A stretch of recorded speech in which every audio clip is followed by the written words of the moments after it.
lot of women refuse to understand. Well, I don't think I understand why we're making such a fuss. And I don't think I understand what's come of all of us. And I don't think I understand why we take this world for granted. I just want to get right back to Guitar Players Planet.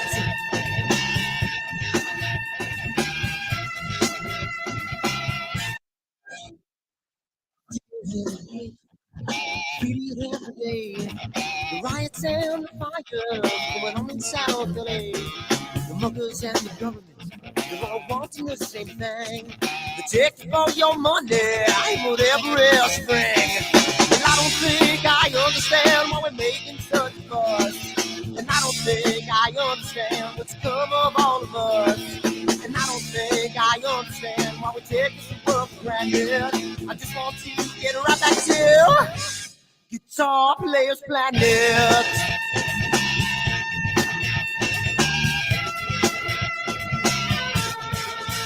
Take me.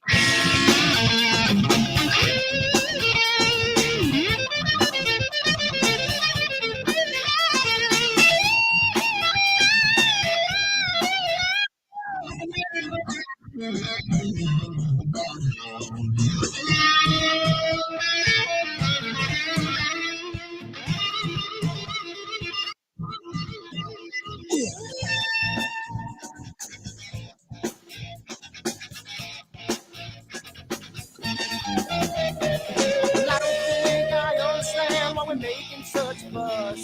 And I don't think I understand what's come of all of us.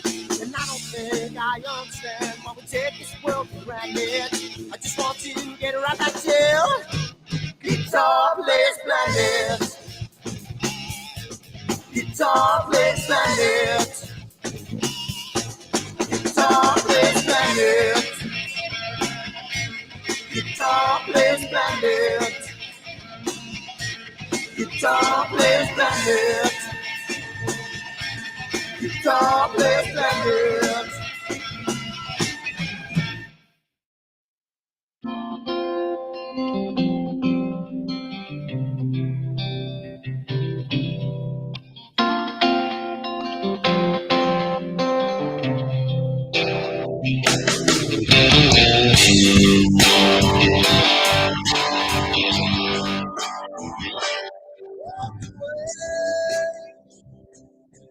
What you thought was real, it took everything that I had, yeah. Walked away, but you left one thing behind. Wondering just what that is. Yes, you are.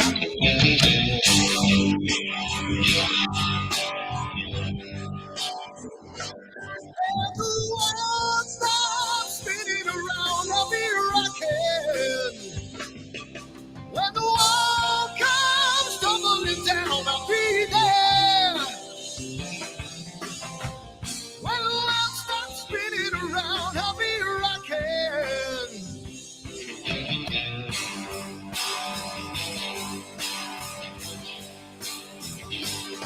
We're gonna make a little love down by the water. Maybe have a son, maybe have a daughter when the music man calls. That's when I gotta play.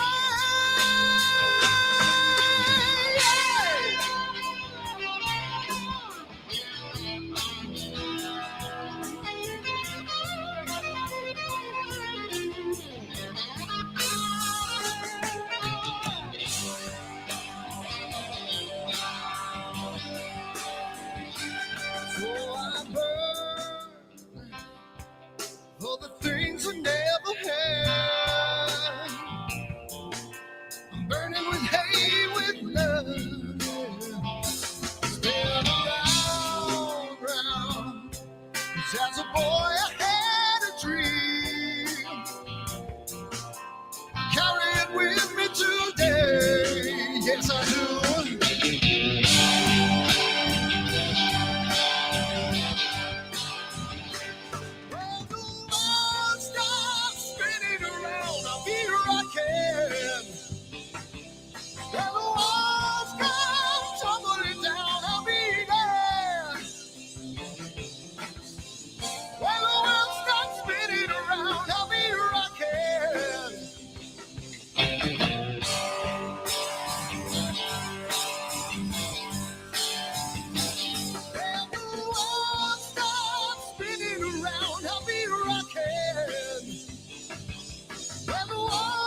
Sunny skies, the smell of country air.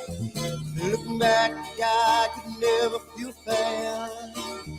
The way the music has touched my soul, the way that the South holds its control. But I've got a new way to choose. I'm gonna start running back to the land of new. Oh, na na na na na na.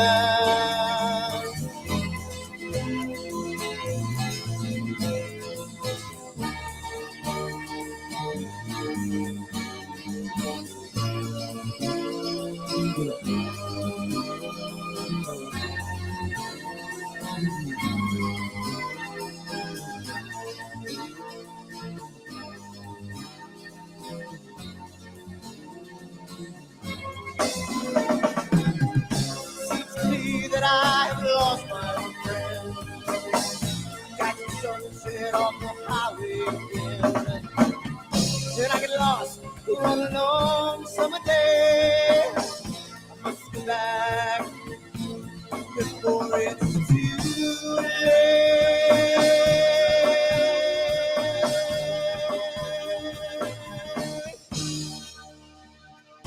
You're afraid, you're feeling alone.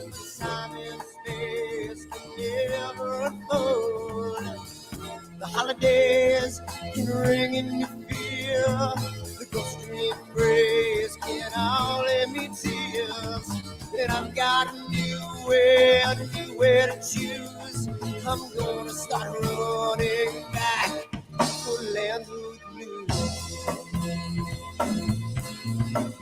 Oh, na na na na na.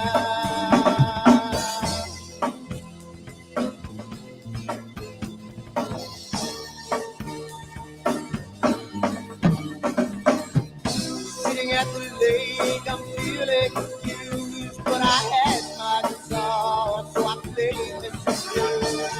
But I'm afraid, the war might be true, that I might never be back again.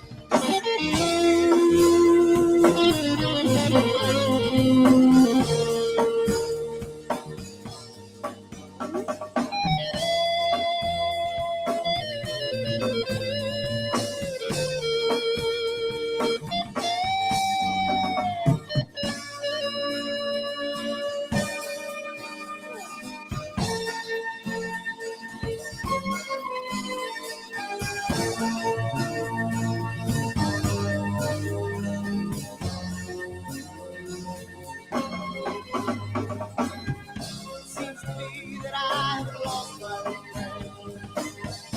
Got the sunset off the highway again. Then I get lost on a long summer day. I must be back before it's too late.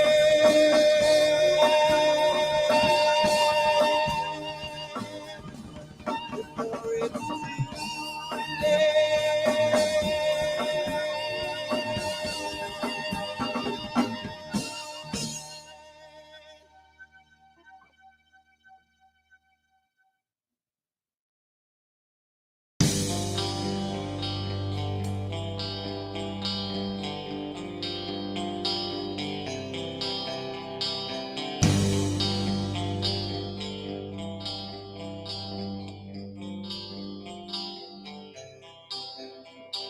someone to take me down at night, someone to make my day. New revelation fills my soul. Oh, I can waste away. You distracting my attention. You're all that's on my mind. You not looking for perfection, but you're too hard to find. Now the first night is coming, and I know what to do. You know that nothing feels sweeter than someone else.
be in control, using a powerful hand. I wanna see you. Don't taste the kisses of hate. Don't try to tell me, don't try to sell me, don't try to say it's too late. You're gonna push me to the edge, back me in a corner, making me stand in your shoes. Push me to the edge, hot little color, it's black and white and blue. Black and white and blue, yeah. All right. Yeah.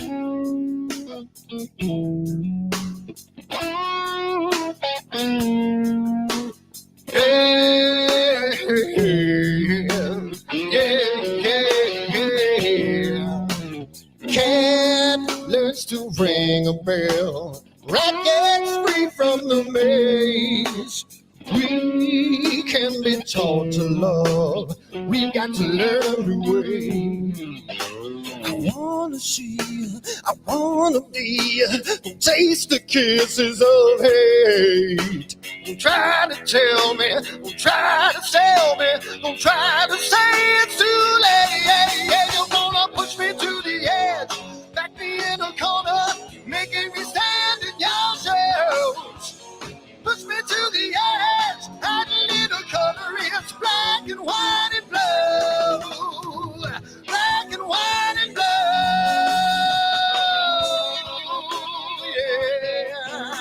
yeah.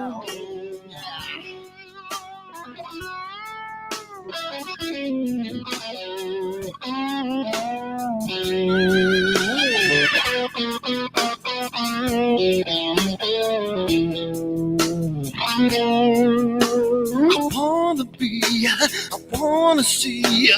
Don't taste the kisses of hate.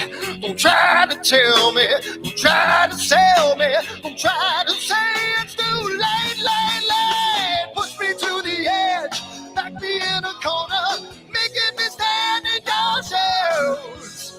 Push me to the edge, hot little color, it's black and white and blue. Yeah, black and white and blue. You're going black and white on the edge, back me in a corner, making me stand in your shoes. Push me to the edge, hot little color, it's black and white and blue. Black and white and blue.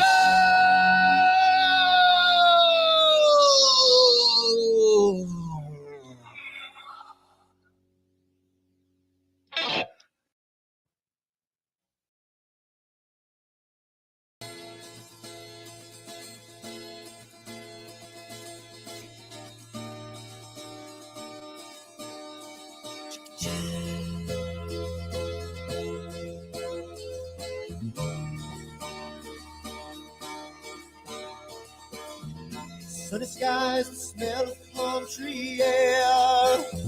Looking back, I could never feel fair. The way the music has touched my soul, the way that the South holds its control. But I've got a new way to choose. So I'm gonna start running back to the lands of the new. Oh, na na na na na na.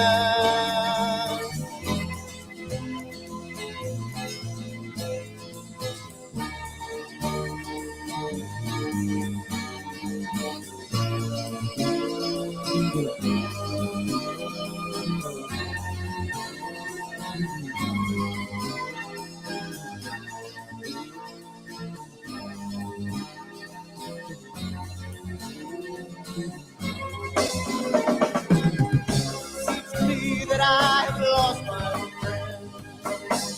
Got the sunset on the highway again. Then I get lost on a long summer day. I must be back.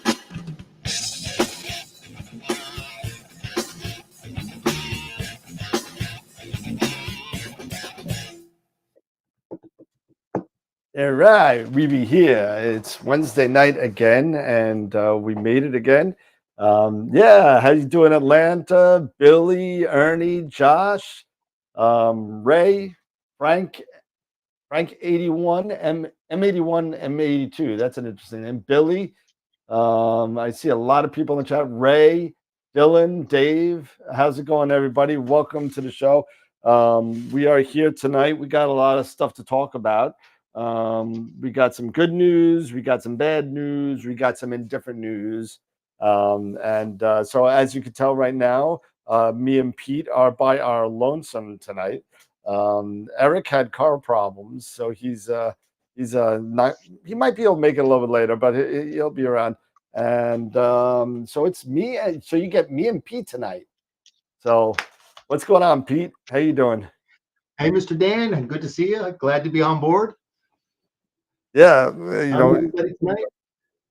I'm still recovering off of the 10th. I'm still recovering off of it over Astropalooza. I'm still, you know what? I'm still um, sending out some prizes and everything. Some people haven't answered some emails. Some people are waiting to see if they win something else to save on the shipping. So I only got a couple of prizes left. One good thing, I just mailed out the check for the LAS fundraiser that we did back last month, and turned out to be we raised $400 cash that night just on YouTube, and another $100 of people who donated directly to the GoFundMe account that night. So $500 to them from the members of AstroWorld. So thank you everybody who has given money for this. If you don't know what I'm talking about, take a look at the Lima Astronomical Society. They got burglarized back in the summer, I believe, and it was the C-14 got stolen. A whole bunch of stuff happened, and we were able to give them a first donation of eyepieces, Explore Scientific 68-degree eyepieces, a full set over to them to replace what they were missing, plus the $500 cash that literally we just sent them. So again, thank you to everybody who donated out there. It means a great deal to them, and I'm sure that they'll be hopefully by the summer they'll be back up and running again, because they got an influx of donations recently. So it's going to be very, very cool. Trying to see the chat here. See if anybody's in the chat here. Let's see, you got John. John, welcome, John. John, I just put you on our slide. I saw he's one of our newest main sequence members. So, John, I need to get I just got your shirt size, so your shirt is coming. Ernie, welcome. Charlie, how's it going? Corin, how you doing? Where does someone get rid of a C-14? Well, you know what? I'm going to keep my mouth shut on that one. I have my own thoughts on what happened with that, but I'm not going to make any. I've heard some stuff that's kind of weird, but you know what? They obviously somebody wants it. In these day and age with telescopes in short supply as they are. I mean, you can sell it on cloudy nights if it's in good condition for C-14, $6,000, $7,000. Absolutely. Yep. So it's getting towards the end of the year. Let's talk about the sponsors real quick, because I updated all of the membership tiles, because apparently I missed a lot. so we have a lot more members than I thought. So we're gonna get on to that real quick. Let's see. All right. So here we go. So we do, for those of you that don't know the show or have never been to here, welcome. And we do astrophotography talks. We do it twice a week on Wednesdays and Fridays. And we have some sponsors that help us out to give us with giveaways, money, gifts, all that kind of stuff. The first one is Woodland Hills Camera and Telescopes. Very generous for them. We give away most months about $100 a month in gift certificates to them. So thank you from Woodland Hills. We also have at the Red Giant level, Prima Luce Lab, Camera Concepts, and Optolong Filters. All have been extremely generous. Prima Luce Labs gave us a Eagle to give away. Optolong gave us mega 2 sets of SA Show 3nm filters. Camera Concepts gives us gift certificates. We're giving away a $50 gift certificate for them tonight. At our Supergiant level, we have Masters of PixInsight and IP for AP. We give away classes, I believe, every Friday night, and their next class is coming up on the 27th, the Tuesday after Christmas. So Photons to Photos 11. So if you don't win the free class, check it out. It's $35, and you get 2 hours with some of the most intelligent people about PixInsight that you're going to catch. So it's definitely worth it. So we do have member sponsors. We do have Patreon. We do have our YouTube membership. So if you see the little Patreon little symbol there, those are Patreon. Quasar members. We still have yet to get our first off the rails member. So again, we don't have an off the rails member. So if you're so inclined to become our first off the rails member, feel free. Black hole members. We got 4, but the biggest news right now are the other ones. The Red Giant members, our main sequence members. So we had 3 new ones that I missed. Bill Caspi, Todd Charleston, and John Wingard. All of you, thank you for joining us on Patreon. I hope you're enjoying the music videos that I put up there. If you haven't seen them, go check it out. Just don't listen if you get offended easily. That's my disclaimer. So, also our Protostar members on Facebook, on YouTube, Scott, Greg, Kieran, Brian, Atlanta Astro, Jerry, Mike, Don, Bloodstone. I mean, it really like grew quite a bit overnight, and I'm sorry that I haven't updated it in a while, but I like to give credit where credit's due. So thank you to our Protostar members. January 4th. We have Don Goldman coming up. That'll be our first show of 2023. He's going to be talking about anything that's going on with filters and his company. And really nice guy. Spent a long time on the phone with him a couple weeks ago, and it's going to be interesting to hear what he has to say. January 11th, we have Carlos Aragon from RFT Stars, which is another nonprofit organization that uses astronomy and astrophotography and the stars to help children with their anxiety and ADHD, and they use it as a teaching method to help children get through the rough patches that they go through. It's really, really quite interesting. If you want more information, go to www.rftstars.com. January 25th, the return of Craig Stocks. He will be back on January 25th, and he will be showing us his workflow, right, Pete, on APP? Yep. As a matter of fact, Dan, if you go to the APOD website, Greg got an AOPD image posted, which is the tadpoles. The tadpoles, with stars and stars. I think that was on Monday, wasn't it? Monday? It was Monday. Yep. Yeah, Monday. So if people are interested, go to the APOD website, Astrophotography or Astrophoto of the Day. Yep. And go back a couple of days and you'll see it posted. Yep. And then we're still hanging out on Twitch. We got another Twitch follower the other day. I don't know how, but we got one.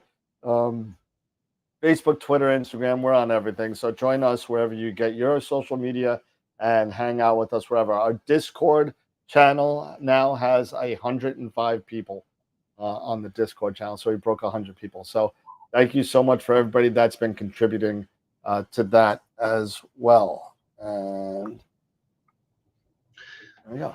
Hey, Dan, just to interject here, Ernie was asking if there's going to be a show next week. Yes, as far as I'm alive and working, and for those of you that don't know, I did put it on the Discord. So if you're not on Discord, you don't know.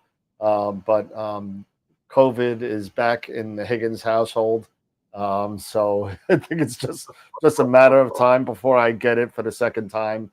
And Jen's upstairs coughing her brains out. My mother-in-law's here hiding in her bedroom, and I'm on the show. So I am on Mastodon. I'm still putting it together. I'm also on Vivo or something like that. These are two other things that I'm getting on. So yes, Josh, that's something I'm working on putting together. But as far as next week it's a Wednesday. It's far away from Christmas on Sunday, so I think that's not going to be a problem having a show on Wednesday. Always assuming that nothing crazy happens in the house. So it looks like that's going to happen. So we have a couple things that we got to do here. Now we're not going to do them. We'll do them later on. But we have a $50 gift certificate for Camera Concepts that we have to give out. And I'd like to talk a little bit about, and I'll throw this out to the membership. So it turns out my issues, if you remember, if you're a watcher of the show, I've had issues with my Esprit, and I sent the Esprit out. What I thought were issues with the collimation are apparently not the collimation. So I'll show you real quick what I was dealing with, or what I'm still dealing with. If you give me 1 second, I'll pull it up. Where's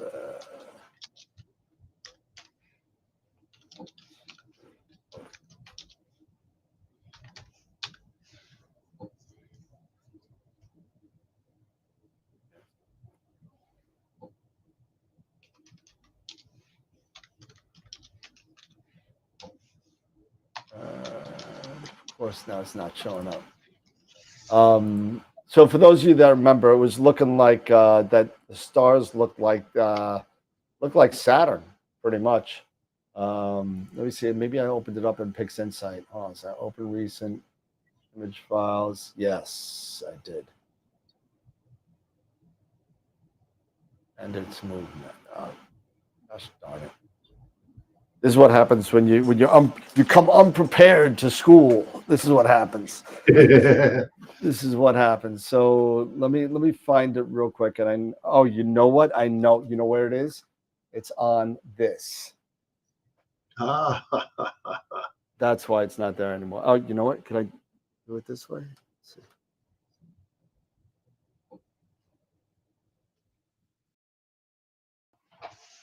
No, of course not. It's so weird that the USB-C is just a charging port. So we'll do it another way. Let's see.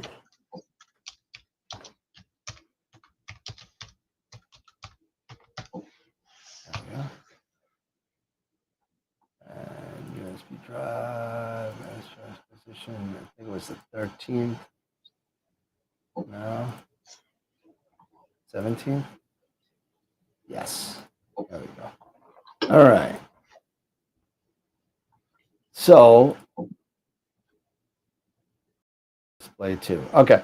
So Pete, what do you see right now? Do you see the two of us? You see the two of us, right? Yep, I just see the two of us, Dan. I'm going to switch that real quick so you can see everything. Outputs. Output. There you go. Now you should see. Yep. Okay, so looks fine, right? This is Polaris. I mean, Polaris is a bright one in the field, right? Far back here looks decent, right? Okay. Well, here we go. Let's zoom in.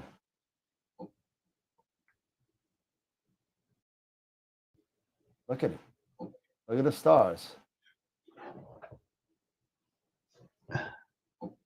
They're all over the place. Interesting. You're right, Dan. They do have that Saturn It's- kind of look to them. It's all over the place, and I don't know what it is. It's even here. You just can't see it because Polaris is so bright. But I mean, So the question is do those do like the rings of Saturn? Do they all go in the same diagonal direction, right?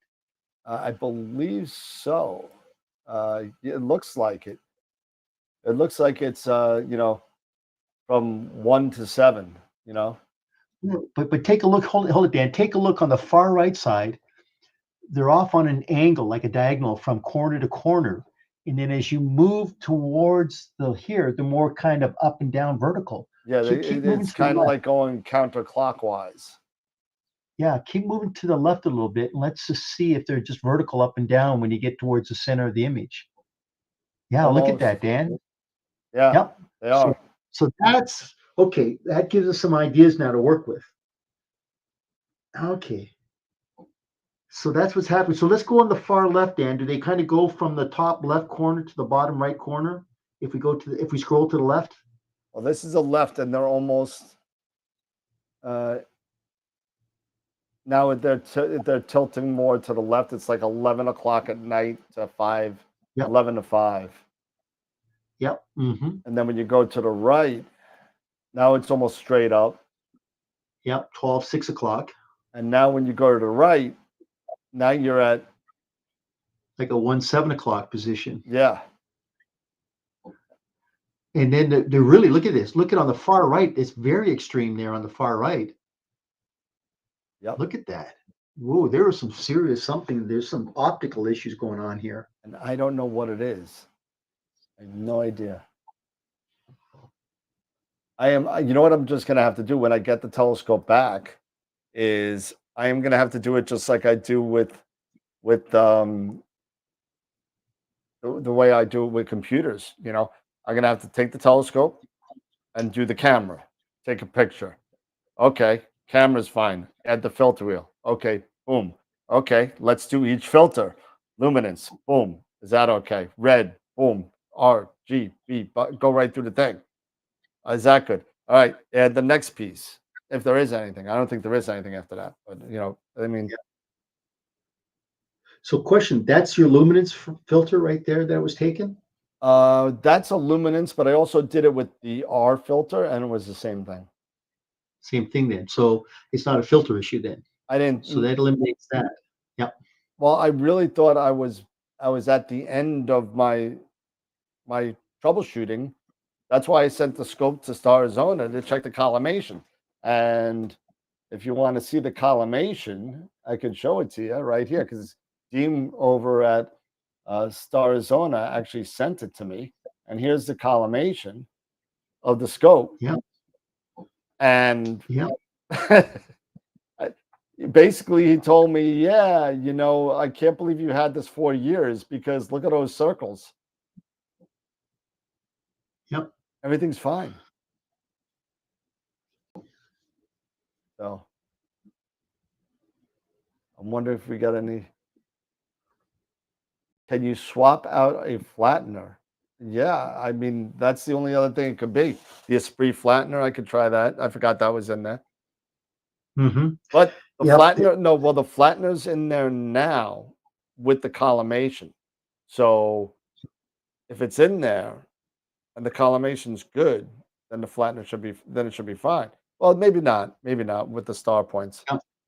You know what, Dan, you're right. You got to go through the process of elimination and just eliminate one item at a time to trace it back down. No. Crazy. Definitely not. Yeah. Oh, hold on. I think we got Eric here. Hold on a second. I didn't think he was going to make it. Let's see. Let me put my thing back in here. Let's see. Settings. Let's see. In USB devices. There we go.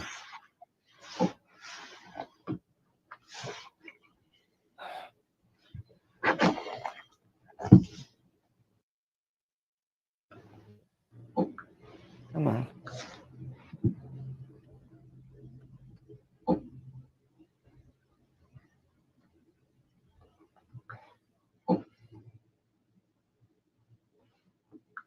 What's going on with my Stream Deck now?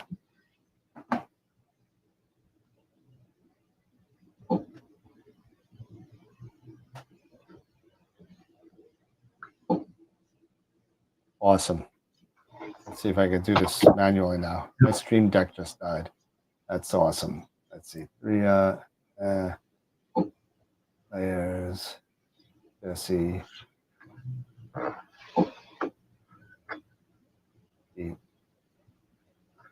we go.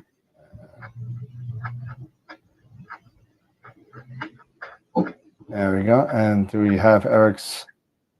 Hold on. There we go. Now I hear you.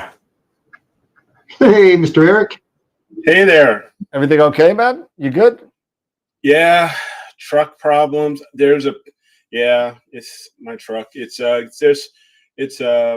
been dying on me every once in a while, and there's a parasitic draw somewhere, and I got to figure out what it is. But yep, truck's good. At least got me home. So it is Christmas. It could be a gremlin.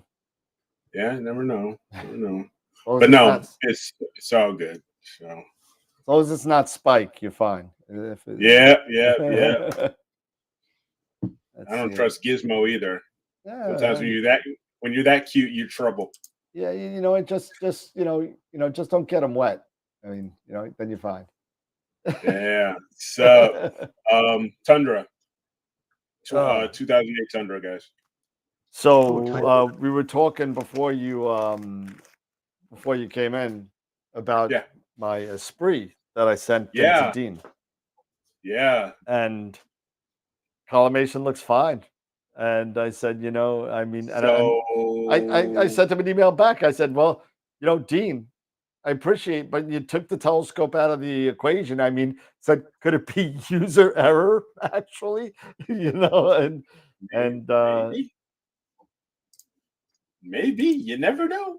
So I mean, I had people come over the house and saw the same thing I did. I mean, I got other people. It wasn't just me involved, and it's now a mystery. Yeah. So now when it comes back, I'm just gonna do the IT troubleshooting. Put on the camera, take a picture. Put on the filter wheel, take a picture. Add a filter, take a picture. Okay, that's good. Add the next filter, take a picture, and just keep on doing it over and over again. It's kind of, that's the only thing left to do. And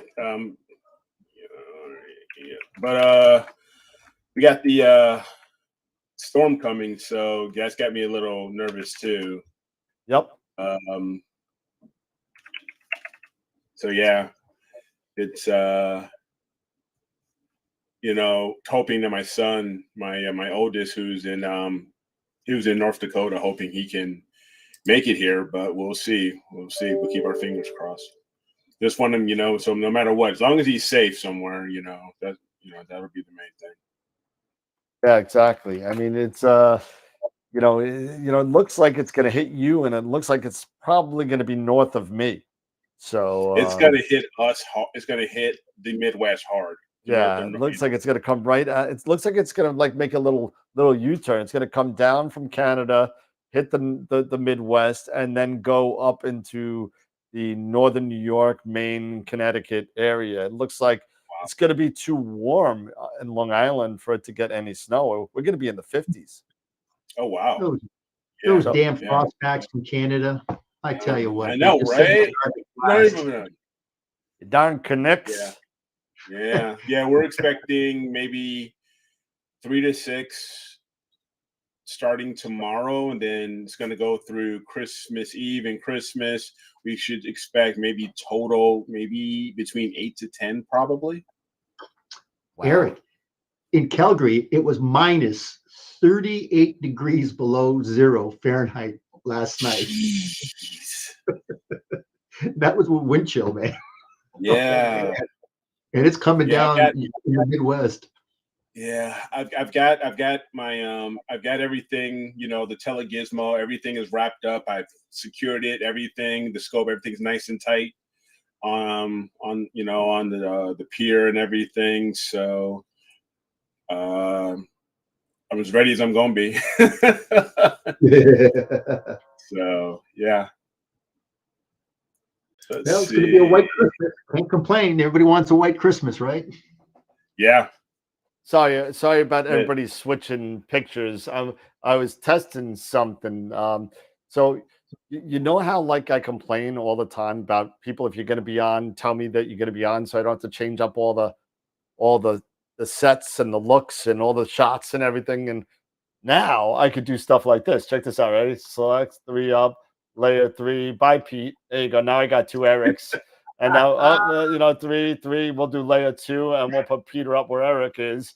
And there you go. you're just So having too much fun with this. I am having way too much fun here. And now we're gonna have two Erics and layer two. Peter. It's really like it took me 4 hours to set this up to do the buttons. And the Mhm. good thing, Eric, is if you get what I have, I could give you the file and you won't have to set them up. You'll have the layout. You just gotta Yeah, import it. nice. That'd be pretty cool. So I did. Let's see. I did order myself Uh-oh. a a a little toy, nothing major, Okay. nothing too expensive. Okay. But I ordered myself the Pegasus Astro Uranus Mateo. Oh, the Mateo, yep. So I ordered that from Agena and should be here sometime next week for maybe like a pseudo Christmas / birthday present to Nice. myself. Gotta feel nice. So yeah, I've been wanting to get an SQM, and but when I saw the Mateo and it had so many extra more features than just being just a simple SQM. Yep. I was Oh like, yeah. oh yeah. I was like, okay, I think I can get on board.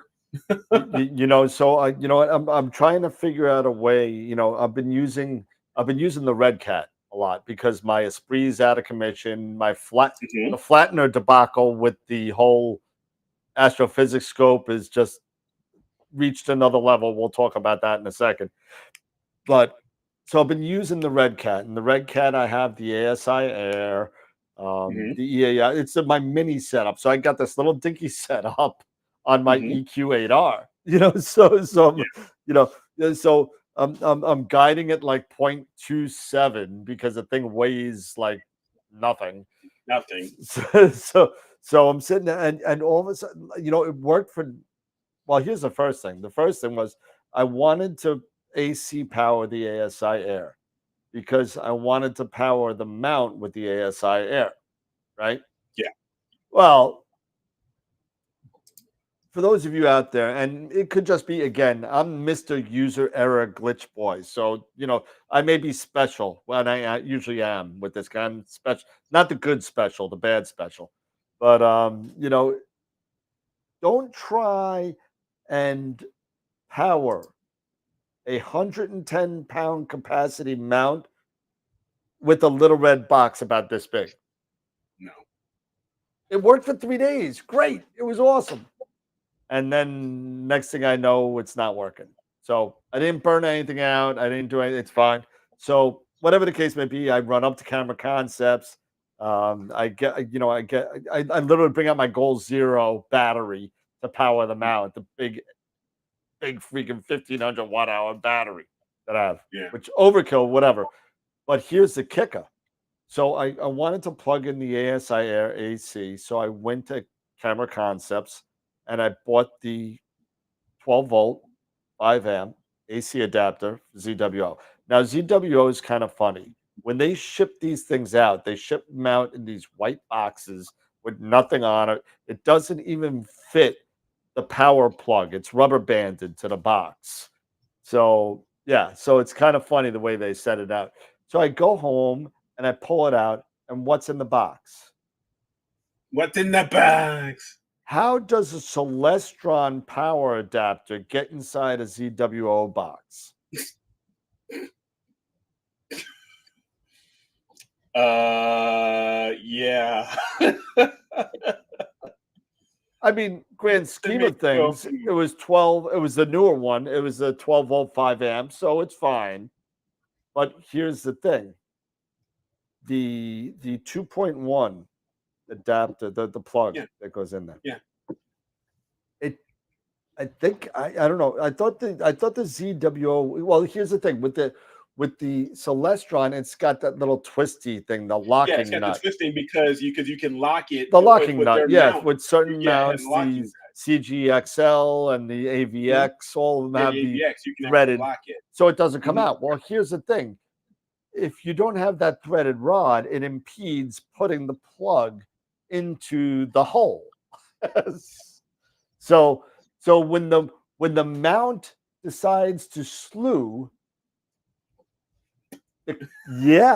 so not only did it work for 3 days and I didn't think twice about it, but last night I was out there for an hour. What the hell's going on? It just keeps on shutting off. So it took a while, but I figured it out.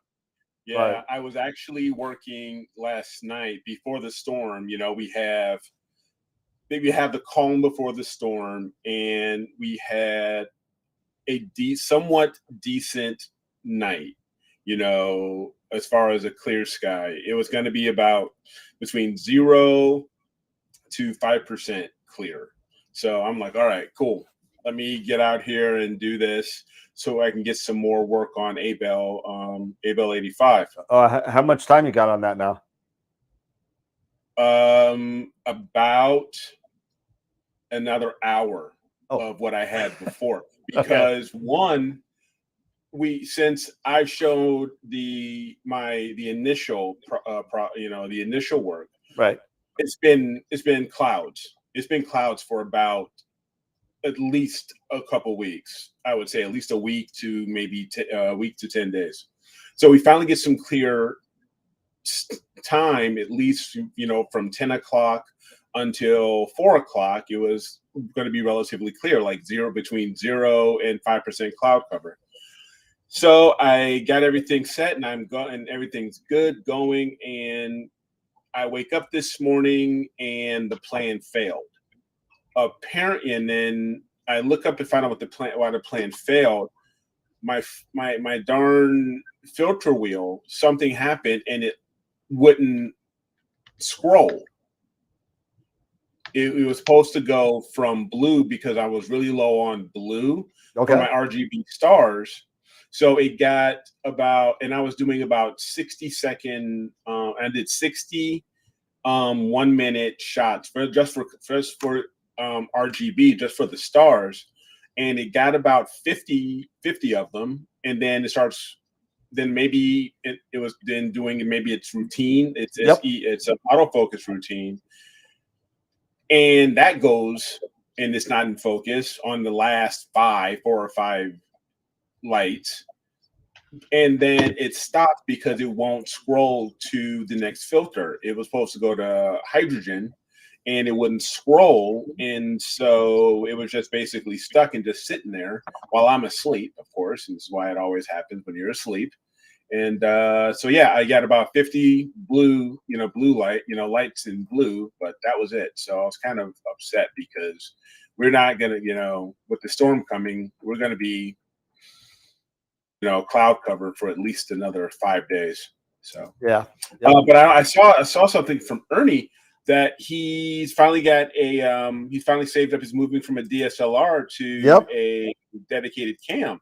But I hadn't seen it, haven't had a chance. I was going to ask, what camera are you thinking about getting there, Ernie? Because that would be kind of cool. And because I like to know what kind of rig you have. Talking about the 533 at Astropalooza, but I could be wrong. Okay. I could be wrong. I haven't had enough wine tonight. Mono or one shot? I would assume maybe one shot, since you're going from a DSLR. But I don't want to, how assumptions are. But 071 and 2600. Oh, I was way off. Oh, either the 71 or the 2600. You're choosing between the two. You're deciding on either the 71 or the 2600. I would definitely go with the 2600. Yeah. You know, I wouldn't even mess around. I mean, the 2600 is a much better sensor, much better camera, No amp much glow. better, you know, no amp glow, probably a better, much higher QE. I think it's a better QE, better well depth, I believe. It's just got I mean, it's got everything. the 071's a proven camera. Don't get me wrong. I Oh, mean, it is. It is. It's a awesome camera, and if you get one for a steal, get it. But if it comes down to $100 or $200 between the two, get the 2600. Yeah, absolutely. Yeah, because even right now, I don't know much longer it's going to be running. I'm assuming until the end of December. You know, ZWO has up to 15%. I think they're up to 15% off if you get it now. I have the mono 2600 and I absolutely love it, but I do want to get the one shot for my Rasa and just have it on dedicated pretty much to the Rasa and use the mono between the refractor and the Edge 8 Schmidt. Yeah, and if it's a difference. It's a big difference. That is a substantial difference. It's not, no doubt. It's not a difference. Don't listen to Eric. It's not a. Just go get it. Well, we talk about budget. That is, and hey, I got 5 kids to feed. Okay, my name's Benny. I know about I can understand budget. Yeah, me too. But when it comes down to $500, this is the one where I might, in my opinion, I would work an extra day. I would get a few more fares in that taxi and or in that Lyft. From me, from Benny, you got me. Pete, you want? I see you're ready to jump in there. No. I'm just saying is that I've mentioned in the past about underrated scopes, and I have a Borg 107. There's a Borg 107 with a 3-inch Sato that's posted on AstroWorld. And the interesting thing is if anybody truly wants a rich field scope, wide field scope with the reducer in it, it's an 107 f3.9. You take the reducer out, and now you're going to be at 600 millimeter at f5.6.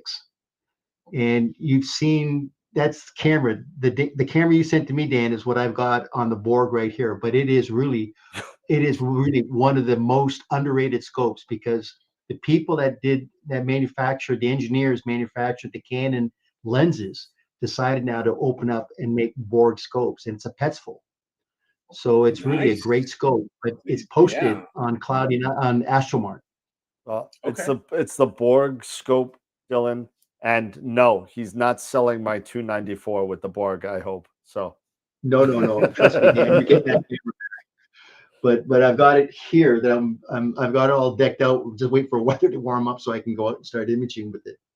Nice. But truly, it's a great scope if you just want something that's at that 600 to 400 f3.9. I mean, that's a fast scope.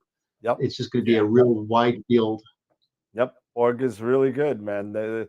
And it's a Borg. Come on, it's a Star Trek thing. Come on, you gotta like it. but Borg, I've never used any of their equipment, or I don't know much about them except what I hear from others. And what I hear is that they are really good quality scopes. Yep. So. Yep. And absolutely. Just like with anything else, there's always mistakes. Things happen. I know a friend that had a Borg that literally had purple stars, and he had to send it back. But other than that, they fixed it. Their customer service is awesome, and they gave him a brand new telescope. They realized that there was a coating issue with the lenses. Yeah. Well, the interesting thing about it is that it comes stock with a feather touch focuser. It's a 3-inch feather touch focuser. So the guy on AstroMart that's selling it took that off, and he's put a 3-inch Sato on there. which is a great Okay. focuser as well. So somebody's going to get themselves a great little scope with that little setup. Yep. Yep. Let's I'm looking here. I saw the yeah, I'm looking, yeah, I see a lot responses of from Ernie. a lot of what you call it, Arnold Schwarzenegger quotes, you know, from Yeah, I started something. I'm gonna drill you, man. I'm gonna drill you. Yeah. Now, there's a couple things. Now, I'm looking here because I want to compare the 71, the 071 to the 2600. Right. And I'm pulling it up now because there's quite a few things here that I believe would of why personally I would go with the 2600. But I want to take a look at the 71 here really quick. I mean, yeah, you're talking, $500 difference, 1280 versus 790, you know, $1,800. You've got the 071's only 12-bit. Yeah, you've got a much better bit depth. You've got a one thing is you also have a heater. You know, you do have a dew heater actually in the 2600s, so you can warm it. You know, warm that center versus the 71. So that way you can also fight. You know, do a condensation actually around the sensor. That's one thing I really like about it. There is, like I said, there is pull it up here. Yeah, the 71 is actually, it's a 14-bit. So, but still the full well depth is only 46,000 electrons, and the 2600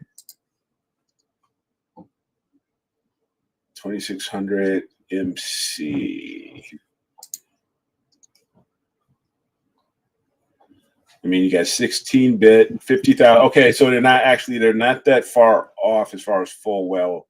Full well is 50,000 on there. Quantum efficiency, though, is a big jump. That's You're what I was just looking 50, at. You're 50 to talking what? 50% versus 90? I believe it is 80. 80 at So you peak. got Yeah, so 80 at peak. Yes. So you had a big jump there. Read noise. Another thing you want to look at, better. Eric, and Ernie, I know you know this. I'm just going to say this for the newer members out there. Another thing you're really going to want to look at is two really main things. And I'm pretty sure you mentioned this, Eric, but the read noise, number one. Yes. Read noise. Read noise on the 2600 is like a third of what it is on the 071. Yep. And the pixel size, the pixel pitch. Yeah. Depending on the focal length of your scope, pixel pitch is bigger. It's larger on the 71. On the 71. So larger pixels mean usually larger focal length. You're just going to want to make sure that camera is going to match up to your focal length. Well, so you're not under or over sampling. Yeah, the smaller pixels will be a better. You know, you're saying it right there. He's got a 480 millimeter focal length scope, so it would be much better for him. Remember, the smaller the pixels, the better the resolution, but you sacrifice on the sensitivity. The bigger the pixel size, you get better sensitivity, but you sacrifice on the resolution. But remember, you have to do your image scale calculations to be within that 0.7 to 2.0 arc second per pixel. Yep. Yeah, so you know, like when you're above 2.0 arc seconds per pixel, you're going to have stars that pretty much look like that. And that's a problem. Now, it's not something that can't be overcome. It just takes a lot more work. Um, you could do something called drizzling, but there are other requirements to drizzling that you're going to have to do. You got to do. You got to be guiding, number one. Number two, you have to be dithering when you're guiding, and you got to be well dithered. You can't dither once every 3 or 4 hours. You need to do it probably, depending on the length of your subs, every 3 to 5 images. I would think you would have to dither. Yep. And what dithering is doing is, okay, you got the star right here. All dithering is doing, depending on how your settings, it just moves the telescope a couple of pixels each way, up, down, right, left, and it just moves it around like that, so it can get rid of outliers, walking noise. You got to What's that? No, I'm sorry. I didn't mean to interrupt, but I was just going to say I'm looking here at 480 millimeter focal length. Okay. With the 71, you're going to be undersampling. You're going to be at a resolution of just over 2 arc seconds per pixel. How much over? It's kind of negligible. It's 2.05. That's, you're still gonna have. I'm at 1.96 and I still drizzle. And with the 2600, you're totally fine. Yep. Because it has that smaller pixel size. You're at 1.62 arc seconds per pixel. That's a better fit. And that's a much better fit. I'm gonna pull Pete's quote out of my butt. Buy once, cry once, man. You know what? Yeah. Do the extra day on Uber Eats and get the $500 and just do it, because you know what? You will enjoy the 2600 a lot more. I mean, if it was $1,500, I'd think about it. Yeah. Take an extra shift, do what you got to do. That's legal. To get that $500. Get disclaimer there. I'm just saying, I'm not saying to do anything. I'm just saying, just legally get the $500 and do it, Yeah. And Atlanta Astro, they fixed that leak, that oil leak. That's been fixed, on the newer ones for quite some time. I have not. With my 2600 mono, I have not dealt with that oil. It is so scary how when like a couple of cameras get out there and it gets on cloudy nights and it gets on all, and man, it's like a hemorrhoid. It just keeps on coming back. Even though it's cured, it keeps on flaring up and comes back. The same thing keeps on, keeps on coming back. And you know what? Yeah, there was an issue. There was an oil leak issue. This brings up another issue, because I was talking to one of my clients yesterday, and he had bought a QHY filter wheel. Okay. He had the Chroma 50.8 millimeter unmounted filters, but on his flats, he was getting light leakage coming in. So what he did is he went to Buckeye Astro, and they actually have the filter mask that you can put the filter in, and then you put this little, once again, it's just a 3D it's like a gasket, printer. right? Like a gasket, yeah. And so anyway, I'm at my wit's end thinking, well, wait a minute. Why is it that if QHY is a manufacturer, what would it take for them to make the gasket and put it in there and let the end user put it in? Instead, now you've got to buy their filter wheel, you got to buy the filters, and now if you get a light leakage, now you got to buy a third-party gasket, which just doesn't make sense to me. So I reached out to QHY, and I literally was talking to Cha, and I said, Cha, it's your responsibility as the OEM. You make this thing. You should go ahead, print it out, because the cost to print it out is going to save you a lot of hassles with people complaining about the fact that you got light leakage coming in on flat frames. Mm-hmm. And, you're absolutely right. It should be the responsibility that if these manufacturers know that they're getting wind coming back from a lot of our clients saying, hey, we've got issues with light leakage on flats, they should definitely step up to the plate, and they should definitely make it right. Yeah, well, and always assuming innocence, which is I do that a lot in the business that I'm in. You gotta assume ignorance a little bit sometimes. So sometimes with the amount of third-party filter makers, third-party filter wheels, third-party everything, we got flooded with a whole bunch of different type of equipment. I wonder if they actually knew, or they would still not know had you not said something to them that this was a problem. And here's the thing. Maybe now that they know it's a problem, maybe they could take the right steps. But now with the balls in their court, you know what I mean? So what's interesting is that it's not a big money maker for these manufacturers, No. but for third parties who make these little gaskets. I mean, if you go to Buckeye Astro, he's got a whole listing of these filter masks for ZWO, QHY, and the Moravian. I went ahead and I bought a set for my Moravian camera because I noticed that when I was looking at the filter wheel, you're right, it just doesn't seat into that open port. If you move that filter wheel around, you can see that filter kind of sliding, and you're going to definitely get leakage in there.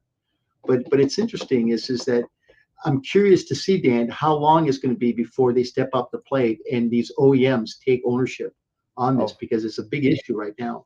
Well, they'll probably be up to the CFW4, by the time that happens. But yeah. But there was a question in there regarding darks. If I saw something pop by. Dylan. Yeah, Dylan. Hey guys, let your opinion on darks and why you should refresh them every few times a year. One thing is because of your pixel. I mean, your pixel map. Yep. That's probably the primary one, is because over the course of the year, over the course of you using that camera, it's going to happen. A brand new camera, it's going to start, those pixels, they're going to start failing, and you're going to end up with, issues that require, those darks again. That would be probably my first thought. Dan, what do you think? No, I think you hit it right on the head, Eric. Over the course of time, sensors change, just like humans change. Humans get older, we get gray hair, we get glaucoma in the eyes, we can't see, we lose teeth. Chips lose pixels. And what happens if you have either a dead row or a dead column or a dead pixel in general, or hot or cold pixels? These things change over the course of time. And it's, even though people confuse quite a bit of thermal noise to read noise. People do this quite a bit. They think, some people out there think it's interchangeable. Oh, it's got great read noise. It's 1.0 whatever. But that's not thermal noise. That has nothing to do with it. The read noise has to do with the noise that the board creates, changing your photons. It's from your analog to digital converter to make an image. And that's the noise that's kind of made on the board. Thermal is made from the heat that the board emanates from taking a picture, because of the length of time that the shutter is remaining open and gathering all those photons. So that being said, I do new dark frames every 4 months, no matter what, just because of the temperature swings in my area. So in April, my cooler is not going to have to work as hard. So the camera's not going to get as hot in April, because a cooler doesn't need to be working at 70% or 80%. Where in July, you're going to be getting not only your ambient heat, but the sensor and the boards and everything is going to be running hotter, because the cooler needs to be running at a higher efficiency to maintain your -10 on your sensor or whatever you run. But Eric, I think you hit it right on the head, where you said, you have to do this every 3 to 4 months, or when you start seeing a change in your calibration frames, one or the other. Yes. Another one we had here, when I was speaking, I made a comment, I believe to Josh, when he was looking at recommendations for cameras that, with that, he has a 250 millimeter focal length, and besides the 183, what other options are there from ZWO to support that? And I said, the only one that I can think of would be the 294 mono. And that's at bin 1 by 1. Yeah, that's it drops to like 2 and change, right? Something like that. and I believe once someone's mentioned about the flats of the ASI 294 mono. Ooh, 2 seconds.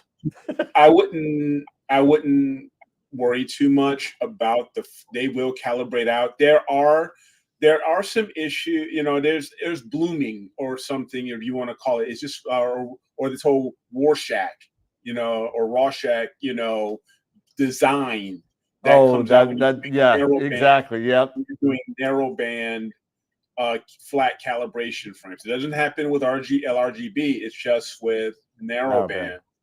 And they calibrate out. They do. I mean, I've had the 294 mono before I went to the 2600, and yeah, but I've taken photos with it, and in narrowband, and it had no problem for me. I just wanted preferred to go towards the 2600 because I wanted the larger sensor. But yeah, that would be the only thing that people will call that out. But I don't think it's an issue personally. I don't think it's a big deal. It'll calibrate out with your flats. Hey Pete, why don't you take this at? There's a question regarding about ADU and flats. But more, there was an earlier question about the difference between version 1 and version 2 of the ZWO filter drawers. Oh, and what the difference is. This is version 1. And if you look very closely here to this particular filter slider, let me see if I can pull it off the magnet. If I can pull it up here, I don't have enough light, but you see how I've got that raised. Well, what happens is the difference between version 1 here in my hand and version 2 is there's a little bit of a lip that overlays on the ring. Version 2 is eliminated that ring. It's completely now just flat because it was getting light leakage coming in through here. So if you've got version 1 filter slider, it will not fit into version 2 filter drawer. That's one disadvantage. So ZWO's gotcha on that one. So that's the only major difference between the version 1, version 2 of the ZWO filter drawer and this filter slider. I learned something new today. Yeah. Okay. Yeah, and it was asking what ADU amount or percentage do you aim for when taking flats? Personally, go ahead, Pete. No, go ahead. No, I was going to say is just shoot between 50 and 70% of what your full well capacity is. That's the ADU value. So that's just a really good rule of thumb that I always figure. And if you say got 56,000 full well capacity, then shoot for something between say 25,000 and 30,000 ADU, and then you'll be fine on your flats.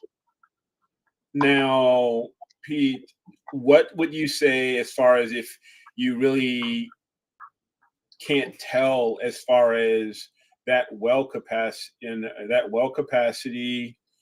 Because no, I just answered my own question. Sorry, because if your well capacity, that's basically your electrons, that's ADU, electrons per ADU. Yeah, so go half. Basically, and that's what you shoot for. So shoot for towards half of that, and then you're good. And Steve and Eric, correct me if I'm wrong. The ASI Air, once you put your flat panel on and you put it on auto flats, it figures out what 50% is and continuously does that 50% automatically. Not always. Not always. That's what it's been doing for me. Not always on auto. Not always for me on auto. When it has been now LRGB, yes. Yeah, just one shot color.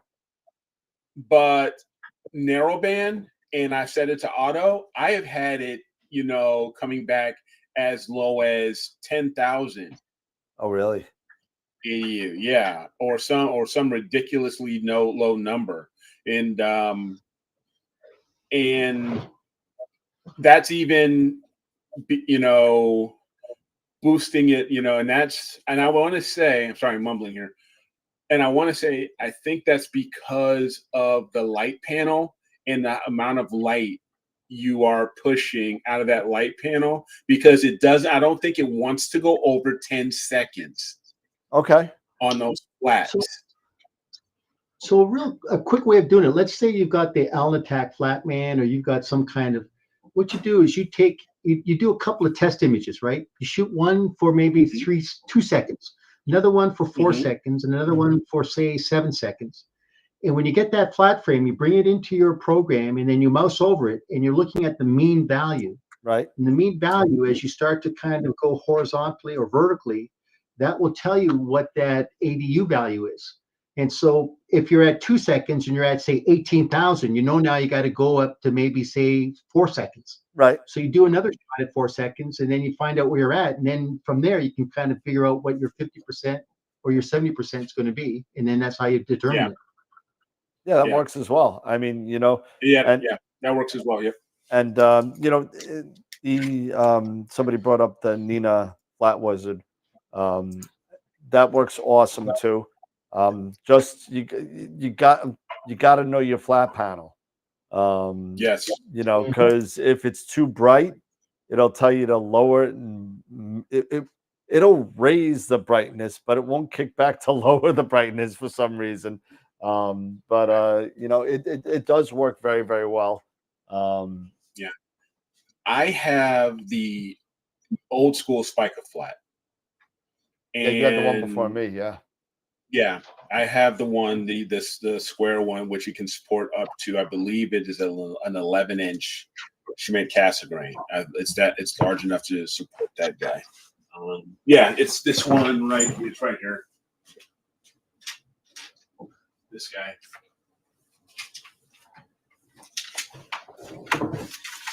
So, and as you can see here, I have some vellum paper right here. The reason is that on the on my narrow bands, if it can it's basically it's streaks. Is what I'm trying to get at, is that I'll get my LED lines, and that's it's annoying as all get out, and so I'll have to add the vellum paper and increase the intensity of the light panel here to try to even things out. Now, this is just like an old school one. I'm sure probably, in the newer Spica Flat, they've corrected, the light source and everything. We may not have that anymore, but this was expensive enough as it is. So I'll just live with it. Yeah, I got the newer version of the Spica Flat back there. Yes. For my bigger telescope. This one I have 2 of these. This is the Prima Luce Giotto. Yep. Very patiently waiting for my Alto 1 to raise it and lower it and use it as a dust cover as well. But so far, super results out of this little guy. Totally illuminated correctly. No crazy colors, even with narrow band, not a problem. And it runs, the Giotto and the Alto will run together and power each other. Pretty cool. USB-C. And super light, man. It's really, it's 3D printed on the outside, but hard on the inside. Nice. But yeah. And Mark, I'm aware that they do have a newer one. And no, I haven't purchased the USB controller for it. Main reason is because I can't, if I'm using the ASI Air, I can't use it. I mean, if I was using Nina, yes, but with ASI Air, I can't, I can't use it. Yeah. So at some point, I will more than likely start, using Nina more, just like it was with me in Pix Insight. Yep. Like Master. I slowly, gradually started increasing my usage of Pixie. And speaking of that, I went ahead and bought Russell, Blur Exterminator. Yep. I just said the heck with it. I bought it. Said, here's the 80. Here, take my money, please. And if you can figure out, exterminator that can actually do everything and just give me my photo, I'll buy that one too, Russell. I'm telling you. Let me see if I have Because that blink, I'll tell you, that blur exterminator is awesome. That is some awesome technology there for, no more having to deal with all of the other mess for deconvolution. It's like, yes. I'm going to see if I have, I might have an integration that I've actually used it. Give me 1 second. Let me see if I can find Does one it here. not, Atlanta Astro, it doesn't cover for both? What's that? Exterminator, it doesn't cover for both PI and Photoshop? You should. I think so. It does. Yeah. So it does for Photoshop, I thought you Mac could get PixInsight, either. and Windows PixInsight. I think. Yeah. You just got to tell them which one. Yeah. LRGB. It's time to have Mr. Corman back on. Oh, I already spoke to him. He's in for February. Nice. Awesome. Yeah. Blur Exterminator. It's new and it's only for PixInsight right now. But Noise Exterminator and Star Exterminator, I thought you could, if you had, you can get the other version too for the opposite Photoshop application. Yeah, you can get it for Photoshop. You've got Gradient X, you've got Star Exterminator, but Blur X is strictly just for PixInsight right now. But I'm sure that he'll definitely make it for Photoshop because there's still a lot of people that look at Craig Stocks. He does all his imaging in Photoshop. I mean, and those images are beautiful. Yeah. So your license to Dylan's point. Yeah, your Star Exterminator would work for both PI and Photoshop, as well as you have Gradient Exterminator and I believe Noise Exterminator too. Yep. And also he's got I found one for you. So here you go. You want to see something now? Now this is let me get rid of the previews first. Just to give you an example of yeah, sure, Atlanta Astro, no problem, happy to help. Of Blur Exterminator. So let's take a look real quick here. Now this is a starless version that I have of M42 that I've been working on. Where's the stars? You need the stars. They're there. They're there. I went back in the history a little bit. So if you want to see the stars, there's the stars. Okay. There you go. Those stars. They're bloated. They're ugly, but I still got some work on it. But you want to see the Blur Exterminator and how it works. And this is just at the default. So you can see I did a lot to this image already. And I'm just going to go back to the step right after my local histogram equalization, right before Blur Exterminator. So let's take a look, especially in this area. And I'm going to move this over a little bit. Of course, all my icons are in the way. Don't make fun of my setup here. So I'm a little bit of a. You just need a bigger monitor. I need a bigger boat. But so when you go and you take a look at Blur Exterminator, so just watch, and I'm going to zoom in a little bit more, like right to this area, because this is a really detailed area, and you can see how kind of fuzzy it kind of is. Right now, just at defaults, without any changing anything, I want to see what Blur Exterminator would do. Yep, and do it. There you go. Boom. It's just sick. It is absolutely sick. You know what's even sicker? Let's go over here. And I might have to lower this a little bit because I don't like how this looks up close. But just to show you what it'll bring out. And I'll go back. That's what it was. And that's after. Yeah. Look at that detail. how, and it's not really sharpening. It's just getting rid of the garbage. the garbage. Yeah. So it's not really sharpening. Even but at this distance, look at this area of cloud. Yes. Right? And then watch when I take it out. Look at how fuzzy it gets. Mm-hmm. Look at how fuzzy it gets.